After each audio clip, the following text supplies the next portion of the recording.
নমস্কার বন্ধুরা, পিঙ্কিসক্রিয়েশন ব্লগে সবাইকে স্বাগত জানাচ্ছি। তো আমি আজ ফুলকপি দিয়ে সম্পূর্ণ নিরামিষ একটি রেসিপি বানিয়ে তোমাদের সঙ্গে শেয়ার করছি। সেই জন্য কপিগুলিকে কেটে ভালো করে ধুয়ে নিয়েছি। তারপর নুন দিয়ে আর জল দিয়ে একটু সময় ভাপিয়ে নেব। আর লক্ষ্য রাখতে হবে যেন কপিগুলো গলে না যায়। যখনই জলটা ফুটতে শুরু করবে তখনই নামিয়ে নিতে হবে, কারণ কপিগুলোতে তো আজকাল অনেক মেডিসিন দেওয়া থাকে, খেলে গ্যাস অ্যাসিডিটি হয়। তো এইভাবে যদি ভাপিয়ে নিই তাহলে মেডিসিনের পরিমাণটা কমে যাবে, তো খেলে বেশি একটা ক্ষতি হয় না। কারণ এখনকার দিনের সবজিগুলো সবই এত পরিমাণে সার দেওয়া থাকে।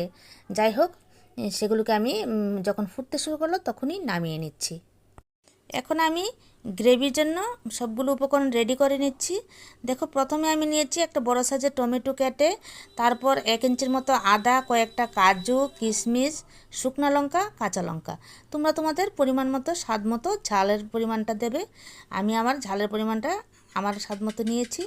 যাই হোক, এবার যখন অর্ধেকটা পেস্ট হয়ে যায়, মানে ভালো করে পেস্ট না হওয়ার আগেই আমি এর মধ্যে খুলে আধা চামচের মতো জিরা গুঁড়া আর আধা চামচের মতো ধনে গুঁড়া দিচ্ছি। তারপর ভালো করে পেস্ট করে নেব। তোমরা চাইলে শিলেও বেটে নিতে পারো। যাই হোক, আমি মিক্সিং জারেই পেস্ট করে নিয়েছি ভালো করে। তারপর এখন আমি রান্নাটা করে ফেলবো।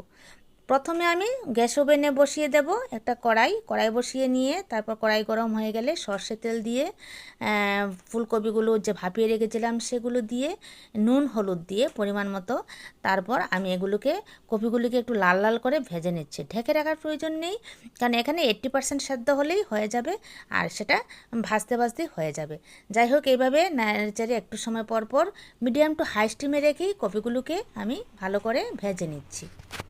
তো এইভাবে আমি লাল লাল করে কপিগুলোকে ভেজে তারপর নামিয়ে নেব। যাই হোক, দেখো ভাজা হয়ে গেছে, এবার নামিয়েও নিয়েছি। এখন গ্যাস ওভেনে যে কড়াইতে কপিগুলো ভেজেছি সেই কড়াইতেই পরিমাণ মতো সর্ষে তেল দিয়ে তারপর আমি রান্নাটা করে ফেলবো। আর তোমরা চাইলে অন্য তেল, যে যেরকম তেল খাও সেটাও ব্যবহার করতে পারো, তাতেও কোনো সমস্যা নেই। যাই হোক, তেল যখন গরম হয়ে যাবে তখন আমি দিয়েছি দুটো শুকনো লঙ্কা আর তেজপাতা।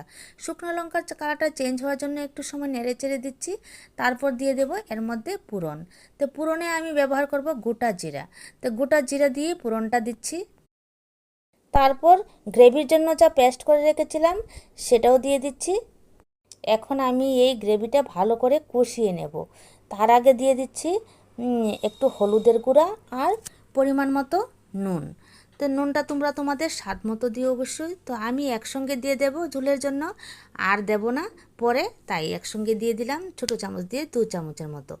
যাই হোক, এবার আমি ভালো করে কষিয়ে নেব যতক্ষণ না পর্যন্ত মশলাটা থেকে তেল ছাড়ে। তো তেল ছাড়া পর্যন্ত ভালো করে কষিয়ে নিতে হবে মিডিয়াম টু হাই স্টিমে রেখে। এখন আমি এতে দিয়ে দেব কিছুটা ঘি আর গরম মশলার পাউডার। তো ঘি আর গরম মশলা পাউডার দেওয়ার পর ভালো করে কষিয়ে নেব। দেখো, আমার গ্রেভিটা থেকে কিন্তু অলরেডি তেল ছাড়া শুরু করে দিয়েছে। তারপরে বেশি সময় না, একটু সময় কষিয়ে নিলে হয়ে যাবে। তারপর আমি ভেজে রাখা কপিগুলিও দিয়ে দিলাম। আর কপিগুলি দেওয়ার পরও একটু সময় এভাবে নেড়ে চেড়ে দিচ্ছি, রান্না করে নিচ্ছি। যাই হোক, তারপর আমি পরিমাণ মতো এতে জল দিয়ে দেবো। তো ঝোল এখানে বেশি দেব না, তোমরা যে যেরকম ঝোল খাও সেরকমভাবে ঝোল দেবে।